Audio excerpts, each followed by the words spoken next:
एक बार की बात है, भिलाई नामक शहर में एक परिवार रहता था जिसमें एक लड़का और उसके माँ बाप थे।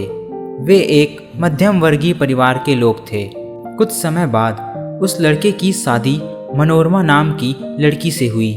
उस परिवार के साथ मनोरमा का व्यवहार ज़्यादा अच्छा नहीं था, क्योंकि मनोरमा बड़े घर की लड़की थी। उसे किटी पार्टी करना, नए नए कपड़े और गहने खरीदना बहुत पसंद था। वह हमेशा अपने पति से उन चीज़ों के लिए पैसे मांगती रहती थी। उसके पति ने उसे समझाने की कोशिश की कि बार बार फिजूल खर्चे ना करे, पर वो नहीं सुनती थी और अपने पति से झगड़ा करने लगती थी। मनोरमा अपने पति को सुनाते हुए कहती थी, तुम ज़्यादा पैसे कमाने की तो सोचते नहीं हो और मुझे ही समझाते रहते हो। इतना कहने के बाद मनोरमा अपनी सास के पास जाकर उनसे उनके गहने मांगने लगती है, ताकि वह उसे पहनकर अपने किटी पार्टी में जा सके।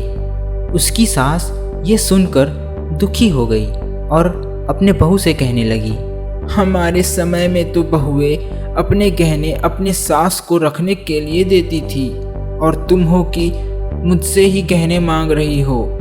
गहने लेकर मनोरमा वहाँ से चली गई। कुछ देर बाद उसकी सहेली कुसुम उसके घर आई। मनोरमा की सास ने कुसुम को बताया कि वह तो किटी पार्टी में गई हुई है। मनोरमा की सास को दुखी देखकर कुसुम उनसे पूछने लगी कि आप इतनी दुखी क्यों लग रहे हैं। तब उसकी सास ने कुसुम को सारी बातें बताई कि मनोरमा का व्यवहार उसके परिवार वालों के साथ कैसा है।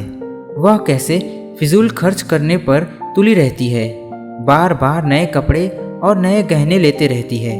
मनोरमा की सास ने कुसुम से बातें करते हुए कहा, अब तुम ही बताओ बेटी, ज़्यादा ज़रूरी रोटी है या दिखावा? कुसुम ने कहा, ज़रूरी तो रोटी ही है, लेकिन मनोरमा को यह बात समझानी होगी। आप चिंता ना करें, मैं जैसा कहती हूँ वैसा कीजिए। कुसुम ने अपने सारे कपड़े और गहने लाकर मनोरमा के घर में रख दिए और उनके घर के सारे सामान जैसे राशन, फर्नीचर अपने घर लेकर चली गई। बाद में जब मनोरमा घर आ गई तो उसने देखा कि उसके अलमारी में नए कपड़े और गहने रखे हुए हैं। उसने अपने सास को पूछा, ये सब किसके हैं? तो सास ने कहा, ये सब तुम्हारे ही हैं। मनोरमा बहुत खुश हुई। नए गहने पहनने के बाद मनोरमा अपने घर के किचन में गई। उसने वहां देखा कि किचन में कोई भी सामान नहीं था। राशन के डिब्बों में भी केवल गहने ही भरे पड़े थे।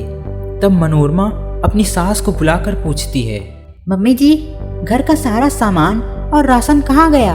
और डिब्बों में ये किसके गहने रखे हुए हैं? फिर उसकी सास उससे कहने लगी, घर के सारे सामान बेचकर ही तेरे लिए नए गहने और कपड़े लाए हैं। अब तुम इनको ही बदल बदल कर पहनते रहना। तब मनोरमा ने कहा, इससे पेट थोड़ी ना भरेगा, खाना तो खाना ही पड़ेगा। उसी वक्त वहाँ कुसुम भी आ गई और उसने कहा, जब तुम्हारी सास ने तुम्हें समझाया तब तुम नहीं मानी, इसलिए हमने ये सब किया। अगर तुम्हें लगता है कि तुम्हारा पति पर्याप्त धन नहीं कमाता तो तुम खुद नौकरी क्यों नहीं कर लेती? तुम्हें दुनिया के फालतू दिखावे से बचकर अपने घर पर ध्यान देना चाहिए। ये सब सुनकर मनोरमा को अपनी गलती का एहसास हो जाता है और वह फिजूल खर्च करना बंद कर देती है।